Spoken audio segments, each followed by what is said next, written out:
नमस्कार। छत्तीसगढ़ अखबार के यूट्यूब चैनल इंडिया आजकल के स्टूडियो से मैं सुनील कुमार। एक बड़ी अजीब सी बात हुई है राजस्थान हाई कोर्ट में। पता नहीं क्यों राजस्थान में कभी कभी ऐसा होता है, इलाहाबाद हाई कोर्ट में होता है, कुछ दूसरे हाई कोर्ट में भी होता है। महिलाओं के खिलाफ फैसले। मैंने आज तक हिंदुस्तान के किसी हाई कोर्ट या सुप्रीम कोर्ट को पुरुषों के अधिकारों को कुचलने वाला कोई आदेश या फैसला नहीं देखा है। पुरुष के हक कुचलते हों ऐसा कोई आदेश मैंने नहीं देखा है हाई कोर्ट, सुप्रीम कोर्ट में। महिला के हक कुचलने वाले जाने कितने आदेश रहते हैं। ये नया आदेश राजस्थान हाई कोर्ट का मेरी नज़र में अभी आया है, जब सुप्रीम कोर्ट ने उसके ऊपर रोक लगाई है। क्या मामला था? एक पति पत्नी है। पत्नी विदेश में काम करती है। पति यहाँ काम विदेश ढूंढने के लिए जाना चाहता था। उसके पहले यहाँ राजस्थान में एक महिला ने उसके ऊपर आरोप लगाया, उसके खिलाफ रिपोर्ट लिखाई कि मुझसे शादी का वायदा करके 2-4 साल से ये मुझसे सेक्स किए जा रहा है। High court, supreme court bar बार ऐसे कई मामलों में कह चुके हैं कि जो लोग बालिग हैं, समझदार हैं, वो बरसों के बाद आए कि कई सालों से शादी का वायदा करके झांसा दे के हमसे सेक्स कर रहा है, रेप कर रहा है, तो जायज़ नहीं लगती है बात। हाई कोर्ट, सुप्रीम कोर्ट कई बार कह चुके हैं इस बात को। लेकिन मेरी आज की बातचीत का मुद्दा वो नहीं है। तो रिपोर्ट लिखा गई।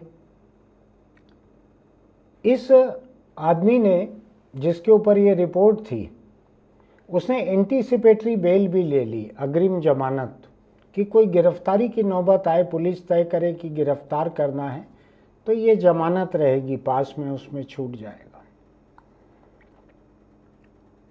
अब जब इसने विदेश जाने की इजाज़त मांगी तो राजस्थान हाई कोर्ट ने एक शर्त पे इसको इजाज़त दी, इस आदमी को, कि तुम्हारी पत्नी को भारत में रहना पड़ेगा। मानो कोलेटरल गारंटी है, जैसे वो रखते हैं ना, बंधुआ मजदूर बना के रख देते हैं। मैंने कहीं से 2 लाख कर्ज लिया तो उसके घर में मेरे किसी बच्चे को या परिवार के सदस्य को बंधुआ मजदूर रख दिया कि जब तक कर्ज नहीं छुड़ा दे पाऊँगा, पटा नहीं पाऊँगा, तब तक के लिए वो उसके घर पे बंधुआ काम करेंगे। ऐसा हाई कोर्ट के जज ने शर्त रखी। मैं तो कानून जरा भी नहीं पढ़ा हूँ, बिल्कुल ही कानून के मामले में अनपढ़ हूँ, लेकिन इतना तो मुझको भी समझ में आता है कि पति पति है, पत्नी पत्नी है। और ये मामला सुप्रीम कोर्ट जब पहुंचा, सुप्रीम कोर्ट ने रोक लगाई हाई कोर्ट के आदेश पे, जो ये कह रहा था कि पति को हम विदेश जाने की इजाज़त एक शर्त पे दे रहे हैं कि उसकी पत्नी यहीं पे रहेगी हिंदुस्तान में, जबकि पत्नी विदेश में काम करती है। वो कामकाजी है विदेश में, पति काम ढूंढने जाने वाला है। दोनों यहाँ हिंदुस्तान आए हुए थे, टेम्पररी रह रहे थे, जो भी मामला रहा होगा। तो हाई कोर्ट कहता है कि तुम्हारी बीवी को यहाँ छोड़ के जाओ, बीवी हिंदुस्तान छोड़ के नहीं जाएगी बाहर, इस शर्त पे तुमको विदेश जाने की इजाज़त मिल रही है। तो उसने सुप्रीम कोर्ट में एप्लीकेशन लगाया कि साहब मेरी पत्नी का तो इस रेप केस में कोई नाम भी नहीं है, न एक्यूज्ड है न को एक्यूज्ड है, उसका कोई लेना देना नहीं है इस पे। जिसके ऊपर बलात्कार का आरोप है वो विदेश घूमने जाए, उसको परमिशन दे रहा है राजस्थान हाई कोर्ट। पत्नी को यहाँ छोड़ के जाना, पत्नी तुम्हारे साथ नहीं जाएगी विदेश। मुझको लगता है ये फैसला जो है भारत के संविधान को, लोकतंत्र की भावना को, महिलाओं के अधिकारों को, एक नागरिक के बुनियादी अधिकारों को, फंडामेंटल राइट्स को, इनको पढ़ते समय जितना लंबा वाला घूंघट पहन रखा था, लगता है इधर नीचे तक टेबल छूता हुआ घूंघट, और मोटी चुन्नी का, मोटी साड़ी का घूंघट था, इसलिए संविधान ठीक से पढ़ने में नहीं आया। लेकिन क्या इसके लिए कानून और संविधान पढ़ने की बात है? अरे बलात्कार का आरोप लगा है पति के ऊपर, पत्नी का उससे कुछ भी लेना देना नहीं है। ऐसा भी नहीं कि वो इसमें मददगार थी, कुछ थी, सबूत को छुपा रही थी, कुछ भी नहीं है उसका लेना देना। तो पत्नी तो पीड़ित है कि पति जो है वो बेवफा निकल गया।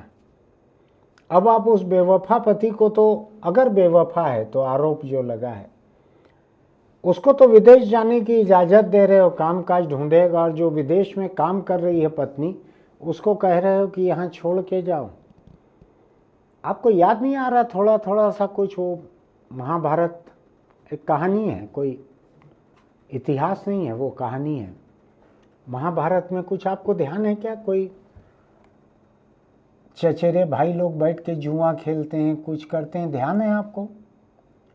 उसमें पत्नी को दांव पे लगा देते हैं। अभी भी होता है हिंदुस्तान में, साल में 1-2 खबरें आ जाती है, पत्नी को दांव पे लगा दिया, कर्ज लिया था नहीं चुका पाया तो पत्नी को दे दिया। अभी भी आता है ऐसा समाचार। तो ये जज जो हैं ये क्या महाभारत खेल रहे थे वहाँ पे? महाभारत काल से प्रभावित थे ये लोग कि पत्नी को दांव पे लगा के जाना तुम, नहीं लौट के आएगा वो, तो क्या कर लोगे पत्नी का? क्या कर लोगे पत्नी का? उसको जेल में डाल दोगे कि उसका पति फरार हो गया है बलात्कार के मामले में? क्या कर लोगे पत्नी का? लेकिन ऐसे मामले बहुत सारी अदालतों से महिलाओं के खिलाफ आते रहते हैं। मर्द के खिलाफ मैंने एक भी मामला, एक तो महिला जज ही कम है, गिनती की है, दूसरा मर्द के खिलाफ एक भी मामला मैंने किसी बड़ी अदालत का सुना ही नहीं है। जो आता है महिला के खिलाफ आता है। एक तो कोई इसी राजस्थान की बात है, हाई कोर्ट के एक कोई जज थे, उन्होंने कहा था सती प्रथा ठीक थी, ऐसा कुछ सती प्रथा के पक्ष में उन्होंने बयान दिया था। थोड़ा गड़बड़ है कुछ मामला। एक आपको बतला दूं, मैं राजस्थान हाई कोर्ट को लेके ही एक बहस चलते रहती है, अगर मैं गलती नहीं कर रहा हूं तो। राजस्थान हाई कोर्ट के कैंपस में उसकी बिल्डिंग के सामने मनु की प्रतिमा लगी हुई है। मनु जानते हैं आप? मनु कौन है? वो तनु वेट्स मनु वाली मनु नहीं।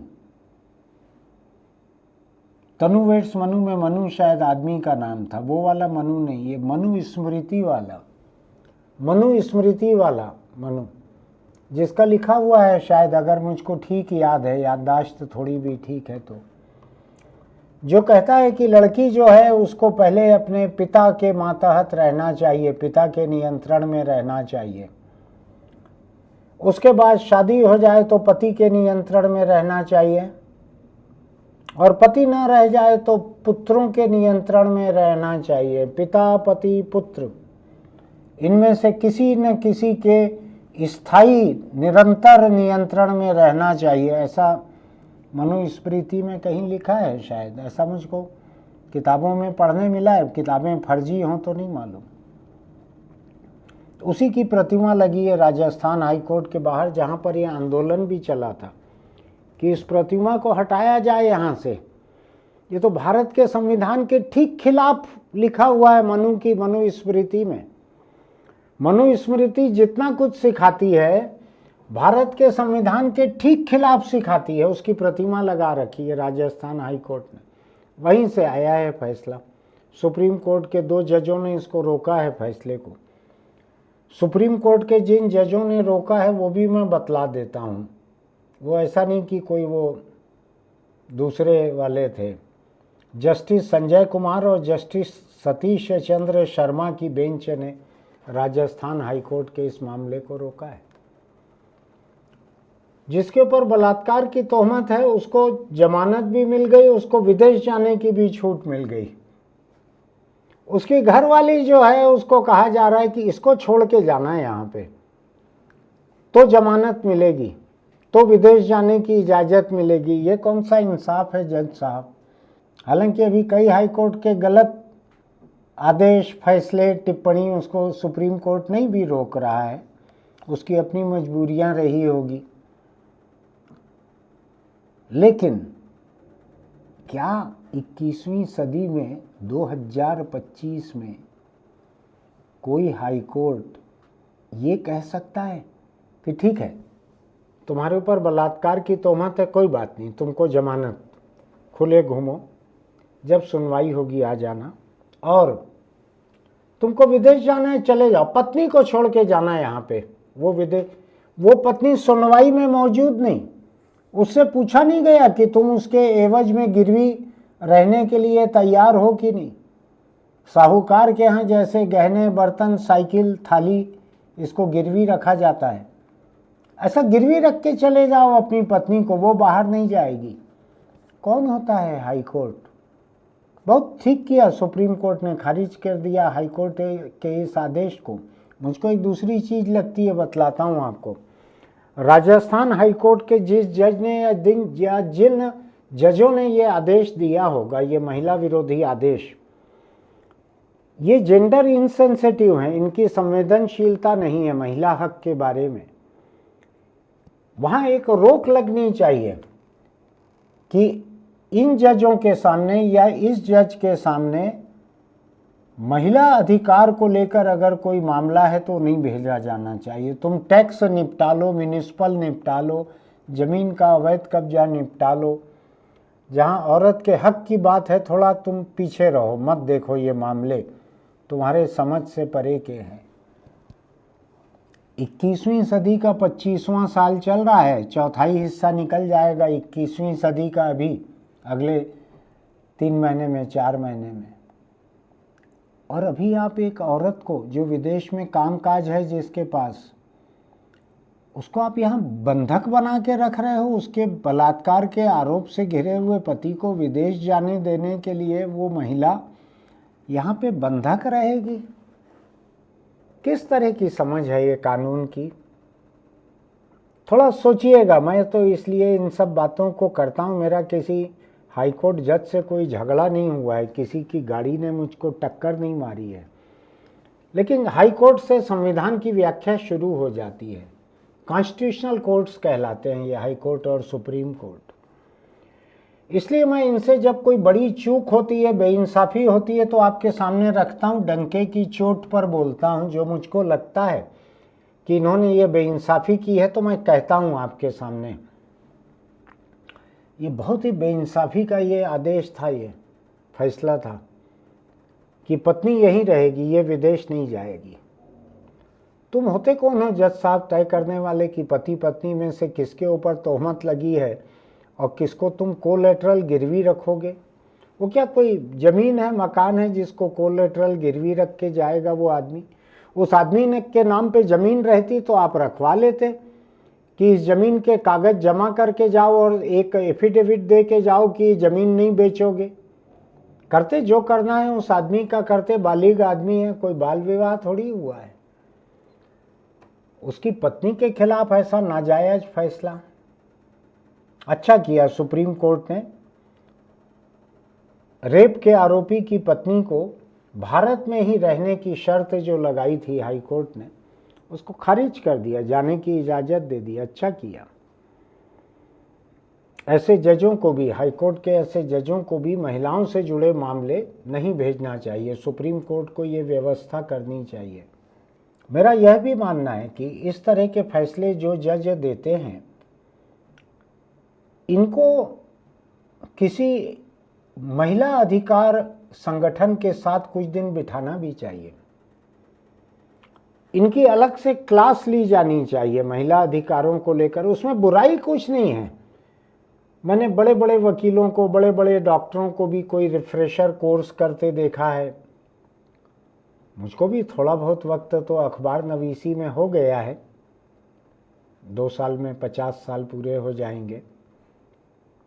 लेकिन मैं अभी भी पर्यावरण के मुद्दों को सीखने के लिए हर बरस 2 दिन 4 दिन की कॉन्फ्रेंस में जाते रहता हूँ, वर्कशॉप में जाते रहता हूँ, वहाँ से सीख के आता हूँ। ऐसे जज साहबान जो हैं राजस्थान हाई कोर्ट के, इनको किसी महिला संगठन के साथ 4 दिन काम करने के लिए रखना चाहिए। थोड़ा अपनी समझ विकसित कर लें, इंसाफ की समझ विकसित कर लें। क्या लगता है आपको, ऐसा करना चाहिए कि नहीं करना चाहिए? सोच के देखिएगा। मेरे इस वीडियो के लिंक को अपने दोस्तों को भी भेजिएगा कि उनका क्या कहना है। मेरा तो मानना है कि इनको और ट्रेनिंग की ज़रूरत है, एजुकेशन की ज़रूरत है, समझ की ज़रूरत है। ऐसा होना नहीं चाहिए कि कोई भी जज जो है हाई कोर्ट के, सुप्रीम कोर्ट के, कोई भी मनमानी बात कहते रहें। अभी तो लगातार सिलसिला ही चल रहा है, आपको ध्यान है ना, कौन देश प्रेमी है, देशभक्त है, कौन देशद्रोही है, कौन क्या है, कौन सा मुद्दा देश के महत्व का है, कौन सा मुद्दा देश के महत्व का नहीं है, किसमें राष्ट्रवाद है, राष्ट्र प्रेम है, ऐसे कई चल रहा है अभी। कौन खरा भारतीय है, कौन खोटा भारतीय है, कई तरह के चल रहे हैं अभी। इसके बारे में आपको सोचना चाहिए। ये ठीक है कि आज हाई कोर्ट और सुप्रीम कोर्ट आपके बारे में ऐसा नहीं बोल रहे हैं, लेकिन सोचना चाहिए। हो सकता है आपका कोई मामला पहुंच जाए अदालत में और जज इसी तरह की बात आपके बारे में करें तो क्या करेंगे। तो समय रहते ही हमको इंसाफ की बात सीखना चाहिए, इंसाफ मांगना चाहिए, बेइंसाफ़ी का विरोध करना चाहिए। इसको भेजिएगा अपने दोस्तों को, फिर उनसे चर्चा कीजिएगा कि ये जायज़ है या नहीं। और आपके ध्यान में अगर कोई ऐसा हो जिसको थोड़ा जादू टोना कुछ आता है, काला जादू आता है, कुछ है, उससे पूछिएगा कि राजस्थान हाई कोर्ट कैंपस में एक जो प्रतिमा लगी है मनु की, क्या उसका तो कुछ असर नहीं होता है जजों के ऊपर? थोड़ा पूछिएगा। मेरा तो भरोसा नहीं है टोना टोटका में, लेकिन आप पूछ के देखिएगा कि क्या उसका असर है क्या। फिर मिलेंगे। चलते चलते एक छोटी सी बात, अगर आप दोपहियों पर चलते हैं तो हेलमेट लगा कर रखिए। एक भी सुबह मेरी ऐसी नहीं होती है जो मुझको, मेरे प्रदेश में, छोटा सा प्रदेश है ये, कुल 3-3.25 करोड़ आबादी का, उसमें 1, 2, 4 लोग मुझको मरे हुए न मिल जाएं दोपहियों से सड़क के ऊपर। कोई दिन ऐसा नहीं निकलता, मरते ही हैं लोग।